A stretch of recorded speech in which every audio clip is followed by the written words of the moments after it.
Assalomu alaykum do'stlar, ko'rishingiz mumkin. Bugungi obzorimizda Tesla Model Y 2025-yilda ishlab chiqarilgan.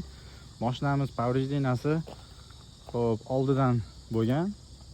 Xo'p bitta krilo olinadi, bamperini o'zini qilsa bo'ladi. Xo'p bitta diska balon, orqasiga ham bitta diska balon olinsa, inshaalloh mashinamiz hamma narsasi joyiga keladi. Xo'p, ishlarni ko'rsatib o'tib ketaman.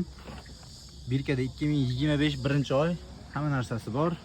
Xo'p, mashinamiz yurib turibdi. Blokka tushmagan. Probegi atligi 55.561 km yurgan ekan. Do'stlar, tiniq holatda Tesla izlab yurganlar uchun rullari ham o'ta bo'lakcha, kapitanskiy deb qo'yadi. Mashinamiz tiniq holatda. Поврежденияsi shu xolos. Kirilosni radnoy topib beramiz o'zimiz, radnoy akrasda. Kimga qiziq bo'lsa, do'stlar, bemalol aloqaga chiqsanglar.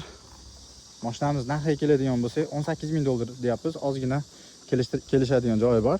Kimga qiziq bo'lsa, bemalol aloqaga chiqsanglar, kelishtirib beramiz. O'zbekistonga ham kiradi, Qirg'izistonga ham kiradi. Kimga qiziq bo'lsa, bemalol aloqaga chiqsanglar, to'liq video obzor rasmlarini alohida tashab beramiz.